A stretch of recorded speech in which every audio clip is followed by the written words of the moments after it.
सार्वजनिक राजनीतिक नक्सामा नेपालको सीमा नमिचेको भारतको दावी। विभिन्न स्थानमा कायम सीमा विवाद समाधानका लागि प्रतिबद्ध रहेको सञ्चार मन्त्री बास्कोटाको भनाई। कांग्रेस सभापति देउवाद्वारा भारतीय राजदूतको ध्यानाकर्षण। मङ्सिर 14 गते हुने प्रतिनिधि सभा र प्रदेश सभा उपनिर्वाचनका लागि 65 जनाको उम्मेदवारी। कास्की 2 मा मात्र 22 जना प्रतिस्पर्धामा। समाजवादी पार्टी र राजपा बीच स्थानीय तह निर्वाचनका लागि तालमेल। स्थानीय तहले आवश्यकताका आधारमा थप शिक्षक दरबन्दी सृजना गर्न सक्ने व्यवस्थासहित राष्ट्रिय शिक्षा नीति जारी। स्वास्थ्य तथा जनसङ्ख्या मन्त्रालयले पनि 2 वर्षभित्र सबै स्थानीय तहका वडामा आधारभूत स्वास्थ्य सेवा पुर्याउने। अन्तर्राष्ट्रिय अपराध अदालतद्वारा युद्ध र मानवता विरोधी अपराधमा दोषी ठहर गर्दै कङ्गोका पूर्व विद्रोही नेतालाई 30 वर्षको जेल सजाय। र विश्वकप फुटबल छनौट अन्तर्गत नेपाल र कुवेत बीचको खेल दशरथ रङ्गशालामा नहुने। नेपाल विरुद्धको 3 दिवसीय क्रिकेटमा एमसीसी बलियो स्थितिमा। नमस्कार, कान्तिपुर डायरीबाट साथी सुरज अनि तेजेन्द्रको समाचार अब विस्तारमा। आफ्नो नयाँ नक्सामा नेपालको सीमा नमिचेको दावी भारतले गरेको छ। भारतीय विदेश मन्त्रालयका प्रवक्ता रविश कुमारले नक्सामा भारतको सार्वभौम भूमि नै रहेको बताउँदै नक्सामा कुनै सीमा परिवर्तन नभएको दावी गर्नुभयो। उहाँले सीमा समस्या समाधान गर्न भारत तयार रहेको बताउनुभयो। उहाँले भन्नुभयो, नेपालसँगको सीमा निर्धारण द्विपक्षीय सम्बन्धको मर्म अनुसार सीमा समस्या समाधान गर्नुपर्छ। सरकारका प्रवक्ता एवं सञ्चार तथा सूचना प्रविधि मन्त्री गोकुल बास्कोटाले भारतसँगको सीमा क्षेत्रमा आएका समस्या कूटनीतिक र राजनीतिक पहलबाट समाधानको पहल गर्ने बताउनु भएको छ। सिंहदरबारमा आज आयोजित पत्रकार सम्मेलनमा मन्त्री बास्कोटाले विभिन्न स्थानमा भारतसँग सीमा विवाद रहेको भन्दै त्यसको समाधानका लागि सरकार प्रतिबद्ध रहेको उल्लेख गर्नुभयो। मात्रै होइन, अन्यत्र ठाउँमा पनि हाम्रा कतिपय चिजहरू सीमा सम्बन्धी विषयहरू टुङ्गो लगाउन बाँकी छ। करिब 2% जति ठाउँहरूमा यी समस्याहरू छन्। त्यो चाहिँ कूटनीतिक र राजनैतिक पहलहरूद्वारा र हाम्रा तथ्य प्रमाण दर्शीका आधारमा हामीले त्यसलाई टुङ्ग्याउनेछौँ र जुन जारी भएको छ त्यस बारेमा हामीले हाम्रो असहमति राखिसकेका छौँ। मुलुकको सार्वभौम सत्तासँग जोडिएका विषयमा सरकार गम्भीर रहेको र त्यसको रक्षा गर्ने दायित्वबाट सरकार पछि नहट्ने मन्त्री बास्कोटाको भनाइ थियो। 2018 सालमै त्यस क्षेत्रमा जनगणना पनि भएको थियो नेपालको तर्फबाट। ती विभिन्न ठाउँमा, त्यस वरिपरिका विभिन्न ठाउँमा राजस्व सङ्कलन गर्ने उठाउने काम पनि भएका ऐतिहासिक तथ्यहरू छन्। त्यसो भएको हुनाले ती भूमिहरू हामीसितै रहेको कुरा अन्तर्गत त जनगणना गर्न मिल्दैन, अन्तर्गत राजस्व वड्डाहरू स्थापना गर्न सकिँदैन। त्यसो भएपछि हाम्रो सार्वभौम सत्तासँग जोडिएका विषयवस्तुहरूमा हामी बहुत स्पष्ट छौँ कि त्यसको रक्षा गर्नु सरकारको दायित्व हो, कर्तव्य हो। सीमा क्षेत्रमा देखिएका विवाद समाधानका लागि गम्भीरतापूर्वक लाग्ने र अधिकार लिएर छोड्ने मन्त्री बास्कोटाको भनाइ थियो। यसअघि हिजो परराष्ट्र मन्त्रालयले विज्ञप्ति जारी गरी सीमा सम्बन्धी विषयमा एकपक्षीय ढङ्गबाट गरिने कुनै पनि निर्णय मान्य नहुने स्पष्ट पारिसकेको छ। प्रमुख प्रतिपक्षी नेपाली कांग्रेसले कालापानी र लिपुलेक नेपालको अविभाज्य भूमि रहेको बताउँदै कुनै पनि किसिमको अतिक्रमण स्वीकार्य नहुने स्पष्ट पारेको छ। कांग्रेसले आज विज्ञप्ति जारी गरी कूटनीतिक माध्यमबाट विवाद टुङ्ग्याउनु पर्ने उल्लेख गरेको छ। सभापति शेरबहादुर देउवाले भारतीय राजदूत मनजीव सिंह पुरीलाई टेलिफोन गरी त्यसबारे ध्यानाकर्षण गराउनु भएको समेत विज्ञप्तिमा उल्लेख गरिएको छ। सीमा जस्तो महत्त्वपूर्ण विषयमा दल विशेष भन्दा माथि उठेर देशको साझा मत बनाउन आवश्यक रहेको कांग्रेसले जनाएको छ। यस्तै पूर्व प्रधानमन्त्री एवं सत्तारूढ नेकपाका वरिष्ठ नेता झलनाथ खनालले भारतसँगको सीमा विवाद समाधानका लागि तत्काल कूटनीतिक पहल गर्न सरकारलाई आग्रह गर्नुभएको छ। पूर्व प्रधानमन्त्री समेत रहेका खनालले आज विज्ञप्ति जारी गरी नेपालको पश्चिम उत्तर सीमामा सुगौली सन्धिले निर्धारण गरिसकेको अवस्थामा त्यसलाई चलाउन अधिकार कसैलाई नभएको भन्दै नेपालको सार्वभौमिकता र भौगोलिक अखण्डताको रक्षा गर्न सरकारलाई आग्रह गर्नुभएको हो। सीमामा देखिएका विवाद समाधानका लागि ऐतिहासिक कालदेखि तथ्याङ्क प्रस्तुत गर्न र भारतसँग अविलम्ब वार्ता गर्न समेत पूर्व प्रधानमन्त्री खनालले सरकारको ध्यानाकर्षण गराउनु भएको छ। आगामी मङ्सिर 14 गते हुने उपनिर्वाचन अन्तर्गत प्रतिनिधि सभाको 1 र प्रदेश सभाका रिक्त 3 निर्वाचन क्षेत्रका लागि 65 जनाले उम्मेदवारी मनोनयन दर्ता गराएका छन्। प्रतिनिधि सभातर्फ कास्की 2 तथा प्रदेश सभातर्फ भक्तपुर 1 क, दाङ 3 ख र बागलुङ 2 ख मा मङ्सिर 14 गते उपनिर्वाचन हुँदैछ। सोही दिन स्थानीय तहका प्रमुख अध्यक्षसहित रिक्त रहेका 48 सिटका लागि पनि निर्वाचन हुनेछ। ती पदमा भने आगामी बुधबार मात्र मनोनयन दर्ता हुनेछ। मनोनयन दर्ताका लागि निर्वाचन आयोगले आज बिहान 10 देखि दिउँसो दिउँसो 1 बजेसम्मको समय तोकेको थियो। सम्बन्धित क्षेत्रका निर्वाचन अधिकृतको कार्यालयले आजै उम्मेद्वारहरूको प्रारम्भिक सूची प्रकाशन गरेको छ। आयोगका प्रवक्ता राजकुमार श्रेष्ठले भोलि उम्मेद्वार विरुद्ध उजुरी दिने समय तोकिएको जानकारी दिनुभयो। पर्सि शनिबार 23 गते उजुरी उप जाँचबुझ गर्ने र सोही दिन उम्मेद्वारको नामावली प्रकाशन गर्ने प्रवक्ता श्रेष्ठले उल्लेख गर्नुभयो। 24 गते उम्मेद्वारी फिर्ताका लागि समय दिने र सोही दिन अपराह्न अन्तिम नामावली प्रकाशन गर्ने आयोगले जनाएको छ। आयोगले 25 गते उम्मेद्वारलाई चुनाव चिन्ह प्रदान गर्नेछ। उपनिर्वाचनमा 4,54,114 जना मतदाताले मताधिकार प्रयोग गर्नेछन्, जसमध्ये 16,219 नयाँ मतदाता छन्। प्रतिनिधि सभातर्फ कास्कीको क्षेत्र नम्बर 2 मा नेकपा कांग्रेस साझा विवेकशील लगायतका दलबाट 22 जनाले मनोनयन दर्ता गराएका छन्। तत्कालीन पर्यटन मन्त्री रविन्द्र अधिकारीको हेलिकप्टर दुर्घटनामा निधन भएपछि प्रतिनिधि सभाको कास्की 2 मा उपनिर्वाचन हुन लागेको हो। सत्तारूढ नेकपाबाट विद्या भट्टराई अधिकारी, कांग्रेसका खेमराज पौडेल, साझा पार्टीबाट रजनी केसी, विवेकशीलबाट जमुना शर्मा, समाजवादीबाट धर्मराज गुरुङले उम्मेदवारी दिनुभएको छ।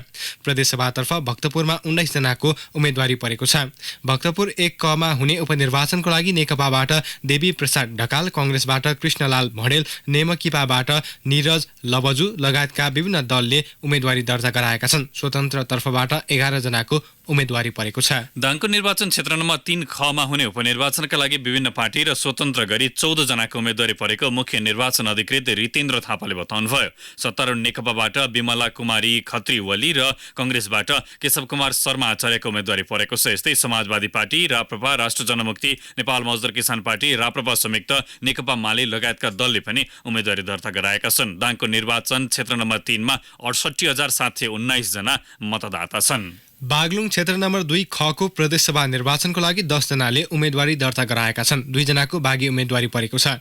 मुख्य निर्वाचन अधिकृत वासुदेव नेउपानेका अनुसार कांग्रेसका जित बहादुर शेरचन र राष्ट्रिय जनमोर्चाको तर्फबाट खिम विक्रम शाहीको उम्मेदवारी परेको छ। सो क्षेत्रमा नेकपाले राजमोलाई सहयोग गर्ने बताए पनि नेकपाका शेरमान घरती र कांग्रेसका सन्तोष भण्डारीले स्वतन्त्र उम्मेदवारका रूपमा मनोनयन दर्ता गराएका छन्। सो क्षेत्रमा 36,926 मतदाताले मतदान गर्ने जिल्ला निर्वाचन अधिकारी विकास चन्द्र पौडेलले बताउनुभयो। यसैबीच समाजवादी पार्टी र राजपाले उपनिर्वाचनमा तालमेल गर्ने निर्णय गरेका छन्। दुई पार्टीको आज बसेको बैठकले स्थानीय तहका लागि चुनावी तालमेल गर्ने सहमति गरेको हो।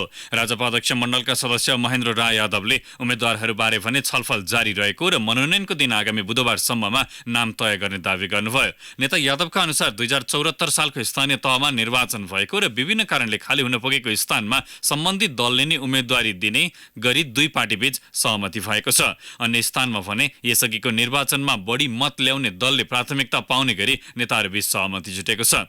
स्थानीय तहमा तालमेल भए पनि प्रदेशसभा तर्फको दाङमा दुवै दलले उम्मेदवारी दिएका छन् भने भक्तपुर र बागलुङ तथा प्रतिनिधि सभाको कास्कीमा समाजवादी पार्टीले मात्र आज मनोनयन दर्ता गराएको छ।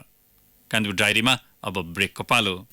अब बाँकी प्रसङ्ग। आगामी मङ्सिर 14 गते हुने उपनिर्वाचनलाई सत्तारूढ दल र प्रमुख प्रतिपक्षले जनमतद्वारा आफ्नो लोकप्रियता र औचित्य साबित गर्ने उत्तम थलोको रूपमा उपयोग गर्ने मनसाय बनाएका छन्। हेर्दा सानो जस्तो लागे पनि यो उपनिर्वाचन राजनीतिक पार्टीको लोकप्रियता जाँच गर्ने महत्त्वपूर्ण कसी भएकाले पार्टीका नेताहरू हर हालतमा आफ्नो उम्मेदवारलाई जिताउन सम्पूर्ण शक्ति लगाउँदैछन्।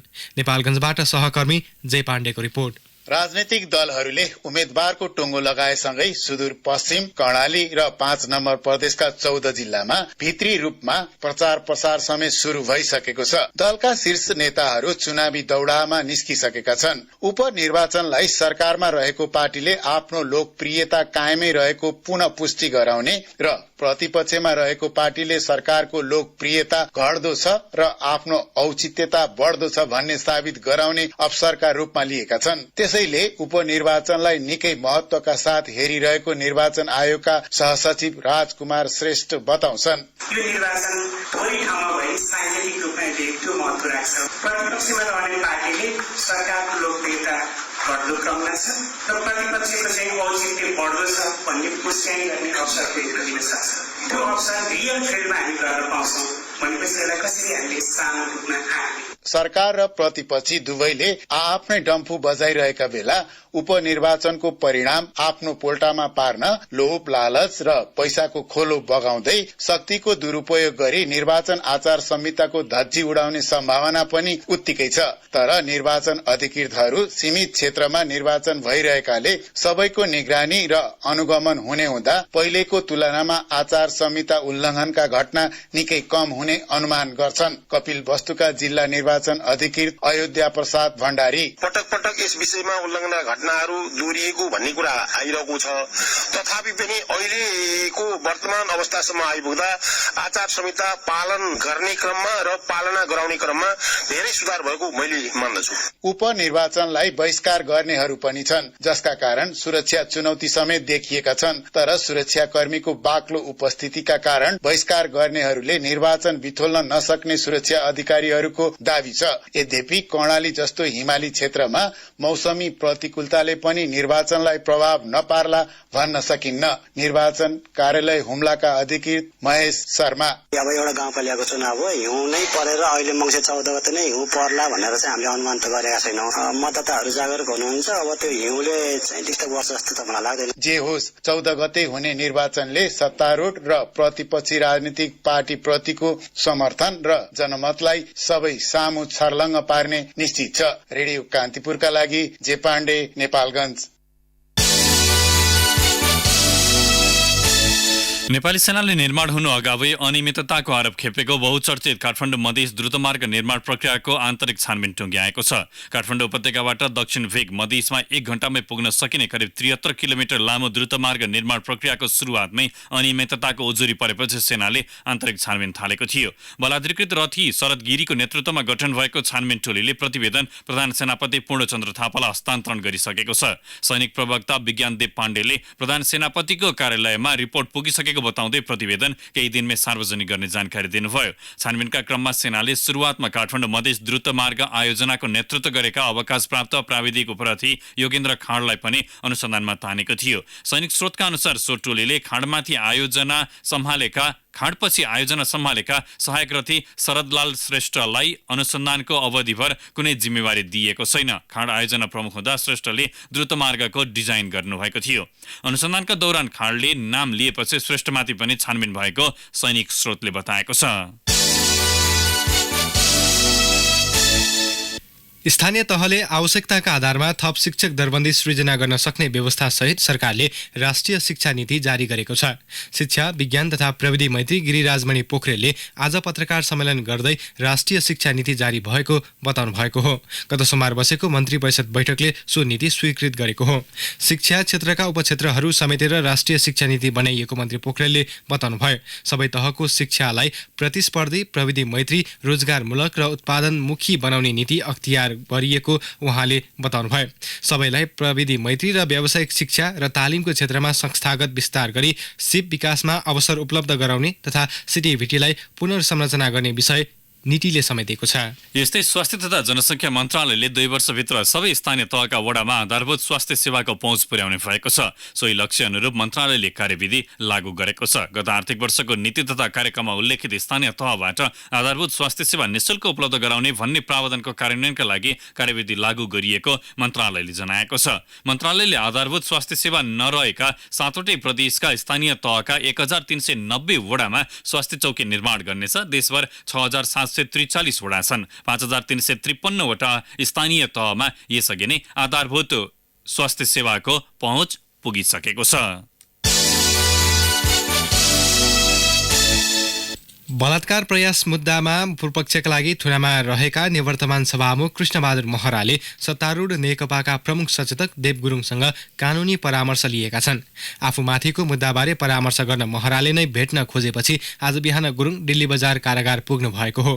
करिब 45 मिनटको कुराकानीमा अहिले जे छ त्यही प्रक्रिया अनुसार जाने, जिल्ला अदालतको आदेश चित्त नबुझे भने उच्च अदालत जाने र उच्च अदालतको आदेश पनि चित्त नबुझे सर्वोच्च जाने विषयमा छलफल भएको सचेतक गुरुङले बताउनुभयो।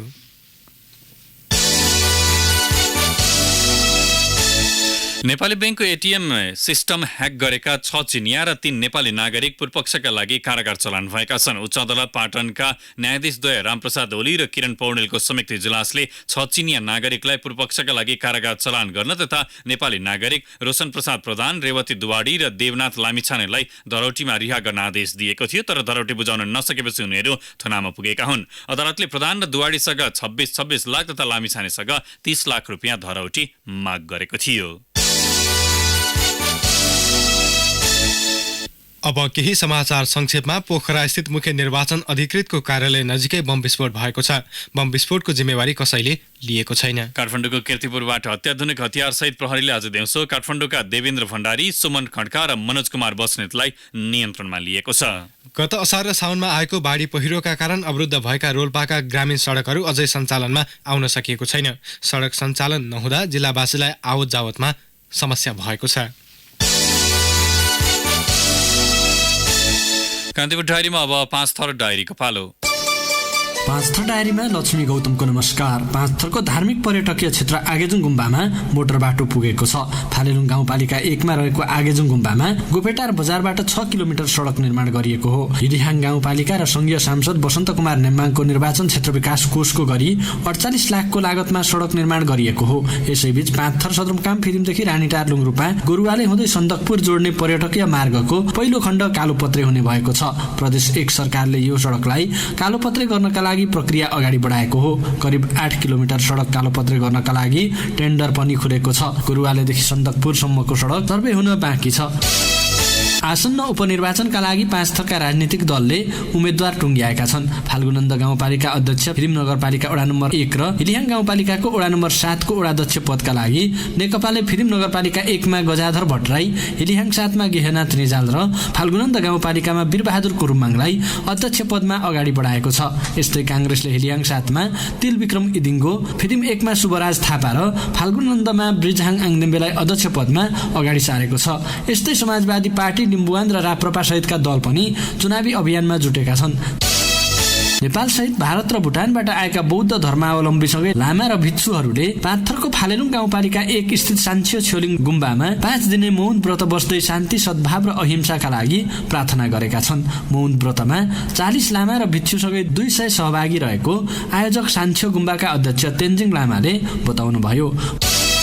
5 थरको सदरमुकाम फिरिममा वर्षेनी जस्तो आयोजना हुने तरुण गोल्ड कप यो वर्ष जिल्लाको फाल्गुनन्द गाउँपालिका केन्द्र घुर्बिसे पञ्चमीमा सुरु भएको छ। यो प्रतियोगिता नेपाल तरुण दलको 67औं स्थापना दिवसका अवसरमा आयोजना गरिएको हो। प्रतियोगिता 4 दिनसम्म चल्ने आयोजक तरुण दलले जनाएको छ। हस्त 5 थर डायरी अहिलेलाई यति नै। लक्ष्मी गौतम बिदा माग्छु, नमस्कार। जिल्ला डायरीपछि कान्तिपुर डायरीमा फेरि पनि ब्रेकको पालो। कान्तिपुर डायरीमा अब आर्थिक प्रसङ्ग। आगामी मङ्सिर 14 गतेभित्र सबै बैंक तथा बैंकमा कार्यरत कर्मचारीलाई सामाजिक सुरक्षा कोषमा सूचीकृत हुन सरकारले आग्रह गरेको छ। श्रम रोजगार तथा सामाजिक सुरक्षा मन्त्री गोकर्ण विष्ट नेपाल बैंकर सङ्घका पदाधिकारी बीच आज मन्त्रालयमा भएको छलफलका क्रममा मन्त्री विष्टले यस्तो आग्रह गर्नुभएको हो। ठूलो संख्यामा रोजगारदाता तथा योगदानकर्ता कोषमा सूचीकरण हुन बाँकी रहेको भन्दै सरकारले कोषमा सूचीकरण हुनका लागि 1 महिनाको समयावधि थप गरेको हो। कोषमा सूचीकृत हुन मन्त्रालयले तेस्रो पटक समय थपेको हो। छलफलका क्रममा मन्त्री विष्टले संविधानले गरेको व्यवस्था र सरकारले संसदबाट पारित गरेको कार्यक्रममा बैंक तथा वित्तीय क्षेत्र समय सीमाभित्रै सहभागी हुने अपेक्षा गरेको बताउनुभयो। सामाजिक सुरक्षा कोष नेपालमा नौलो कार्यक्रम भएकाले बुझाइमा अस्पष्टता हुन सक्ने भन्दै उहाँले आम श्रमिकको जीवनलाई सुरक्षा दिने ऐतिहासिक कार्यक्रम भएको बताउनुभयो। विकास सम्भव छ, मजबुत निर्माणले। मजबुत निर्माण बन्छ अम्बे स्टिल्सले। अम्बे स्टिल्स जे बन्छ दिगो बन्छ। शेयर कारोबार हुने साताको अन्तिम दिन पनि धितोपत्र बजारमा गिरावट आएको छ, तर कारोबार रकममा भने उल्लेख्य सुधार देखिएको छ। बजार परिसूचक नेप्से आज 6.5 अङ्कले घटेर 1131.97 बिन्दुमा पुगेको छ। नेप्सेमा आज अघिल्लो दिनको तुलनामा कारोबार रकममा 17 करोड रुपियाँले वृद्धि भएको छ। नेप्सेमा हिजो 20 करोड रुपियाँ बराबरको कारोबार भएको थियो। आज कारोबार भएका व्यापार, निर्जीवन बीमा र म्युचुअल फन्ड बाहेक बाँकी कम्पनी समूहको उपसूचकमा गिरावट आउँदा समग्र बजार नै प्रभावित बन्यो। अब अन्तर्राष्ट्रिय प्रसङ्ग। अन्तर्राष्ट्रिय अपराध अदालत आइसिसीले युद्ध अपराध र मानवता विरोधी अपराधमा दोषी ठहर गर्दै कङ्गोका पूर्व विद्रोही नेतालाई 30 वर्षको जेल सजाय सुनाएको छ। टर्मिनेटर उपनाम रहेका बोस्को टागान्डाले हत्या, बलात्कार, यौन शोषण र बाल सैनिक प्रयोग गरेको ठहर गर्दै आइसिसीले सो सजाय सुनाएको हो। सो सजाय कुनै पनि व्यक्तिलाई आइसिसीले दिएको हालसम्मकै बढी हो। टागान्डाका लडाकुले सर्वसाधारणको नरसंहार समेत गरेको पाइएको अदालतले जनाएको छ। 46 वर्षीय टागान्डा रुवान्डा र कङ्गोमा भएका विभिन्न सशस्त्र द्वन्द्वमा सहभागी थिए। उनले सन् 2013मा रुवान्डा स्थित अमेरिकी दूतावासमा शरण लिएका थिए।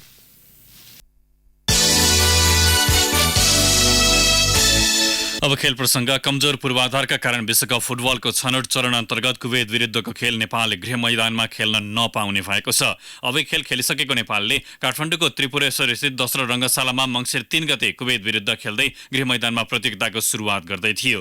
रङ्गशालाको पछिल्लो अवस्थाबारे स्थलगत अनुगमन गरेपछि एएफसीका प्रतिनिधि देङ सियो लोङले प्रतियोगिताका लागि आवश्यक अन्तर्राष्ट्रिय मापदण्ड पूरा नभएको प्रतिवेदन बुझाएका थिए। अब खेलमा फराकिलो हार बेहोरेको नेपालले गृह मैदानमा भने आफू अनुकूल नतिजाको अपेक्षा गरेको थियो। काठमाडौँमा प्रतियोगिता नहुने भएपछि खेलका लागि तटस्थ स्थान खोजिने भएको छ। अखिल नेपाल फुटबल संघ एन्फा प्रवक्ता किरण राईले नेपालले भुटानको चाम्लिमिङथाङ रङ्गशालामा खेल सञ्चालनका लागि फिफा र एएफसीलाई प्रस्ताव गरेको बताउनुभयो। सोबारे निर्णय भने हुन बाँकी छ। एन्फाले भूकम्पले क्षतिग्रस्त मुलुकको एकमात्र अन्तर्राष्ट्रिय स्तरको रङ्गशाला समयमा नै निर्माण हुन नसक्नु दुःखद भएको बताउँदै खेलप्रेमीसँग माफी मागेको छ। विश्वकप फुटबलका लागि दोस्रो चरणको छनौट खेल खेलिरहेको नेपाली फुटबल टोली मैत्रीपूर्ण खेल म्यानमारसँग 3-0ले पराजित भएको छ।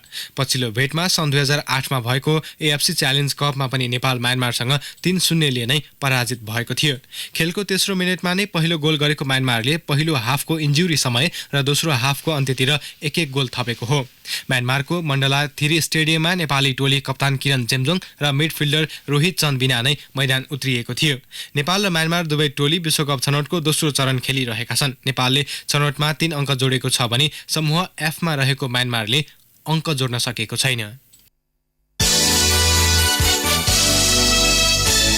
काठमाडौँमा जारी 3 दिवसीय क्रिकेटमा नेपाल विरुद्ध म्यारिलेभन क्रिकेट क्लब एमसीसी बलियो स्थितिमा पुगेको छ। नेपाललाई सस्तेमा समेट्दै आफ्नो दोस्रो इनिङ्स थालेको एमसीसीले दिनको खेलको समाप्तिमा 2 विकेट गुमाएर 91 रन बनाएको छ। यसअघि उसले 302 रनको अग्रता लिएको छ। पहिलो इनिङ्समा एमसीसीले 364 रन बनाएको थियो भने नेपाल पहिलो इनिङ्समा 153 रनमा अल आउट भएको थियो। फलोवानबाट जोगिन नेपाललाई 197 रन चाहिए पनि एमसीसीले आफै दोस्रो इनिङ्स थालेपछि नेपालको साख जोगिएको हो। सुरुवातबाटै कमजोर ब्याटिङ गरेको नेपालका लागि सन्दीप लामिछानेले नट आउट 39 रन बनाए। 21 बलको सामना गरेका उनले 4 छक्का र 2 चौका प्रहार गरे। विनोद भण्डारी 36, सोमपाल कामी 26 र आरिफ शेख 10 रनमा आउट भए भने अन्यले दोहोरो अङ्कको स्कोर छुन सकेनन्। 34 रन जोड्दा 5 विकेट गुमाएको स्थिति सम्हाल्दै विनोद र सोमपालले 6औं विकेटका लागि 71 रनको साझेदारी गर्दै टोलीलाई सम्मानजनक योगफल उन्मुख गराएका थिए। तर अन्य कुनै ब्याट्सम्यान क्रिजमा नटिक्दा नेपाल सस्तेमा समेटिन बाध्य भयो। यसअघि पहिलो ब्याटिङ गरेको एमसीसी 364 रनमा पहिलो इनिङ्समा अल आउट भएको थियो। 6 विकेटको क्षतिमा 311 रनबाट आज दोस्रो दिनको खेल थालेको एमसीसी थप 53 रन जोड्दा अल आउट हुन पुग्यो। करण केसी र सन्दीप लामिछानेले समान 3 तथा सोमपाल कामी र शरद भेसवाकरले समान 2 विकेट लिएका थिए। एमसीसीका 4 जना ब्याट्सम्यानले अर्धशतक पूरा गरेका थिए। काठमाडौँको चर्च बोइज युनाइटेड क्लब झापामा जारी हाम्रो पूर्वाञ्चल अन्तर्राष्ट्रिय गोल्ड कप फुटबलको सेमिफाइनलमा प्रवेश गरेको छ। बिर्तामोडको डोमालाल राजवंशी रङ्गशालामा आज भएको अन्तिम क्वार्टर फाइनलमा गोर्खा बोइज रूपन्देहीलाई ट्राइब्रेकरमा 4-2 गोल अन्तरले पराजित गर्दै चर्च बोइज अन्तिम 4मा पुगेको हो। निर्धारित समयको खेल 1-1 को बराबरीमा सकिएपछि निर्णय टाइब्रेकरबाट लिएको थियो। चर्च बोइजले सेमिफाइनलमा पर्सि शनिबार नेपाल पुलिस क्लबसँग प्रतिस्पर्धा गर्नेछ। प्रतियोगितामा भोलि हुने पहिलो सेमिफाइनलमा त्रिभुवन आर्मी क्लब र भारत सिक्किमको आक्रमक फुटबल क्लब बीच प्रतिस्पर्धा हुनेछ। प्रवासी कामदारको अधिकार संरक्षण सम्बन्धी अन्तर्राष्ट्रिय सम्मेलनमा 25 देशबाट प्रतिनिधि आउने राष्ट्रिय मानवाधिकार आयोगले बताएको छ। आयोगले कार्तिक 26 देखि 28 गतेसम्म सम्मेलन आयोजना गर्दैछ। सम्मेलनमा आप्रवासी व्यवस्थापन र आप्रवासी कामदारका अधिकार, उत्तरदायित्वपूर्ण तथा स्वस्थ भर्ना प्रक्रियाको अभ्यासलाई प्रोत्साहन, अवैधानिक आप्रवासन, कामदारलाई न्यायका लागि पहुँच पुर्याउने सुनिश्चितता लगायत विषयमा छलफल हुने आयोगका आयुक्त सुदीप पाठकले जानकारी दिनुभयो। हवस् त यसै साथै कान्तिपुर डायरीका आजका सम्पूर्ण बुलेटिनहरू यहीँ सकिन्छन्। नियमित बुलेटिन भोलि बिहान 6:30 बजेबाट हुनेछ। तबसम्मलाई सुरज र तेजेन्द्र बिदा हुन्छौँ। नमस्कार, शुभरात्रि। सूचना र मनोरञ्जनको संवाहक रेडियो राष्ट्रको रेडियो कान्तिपुर।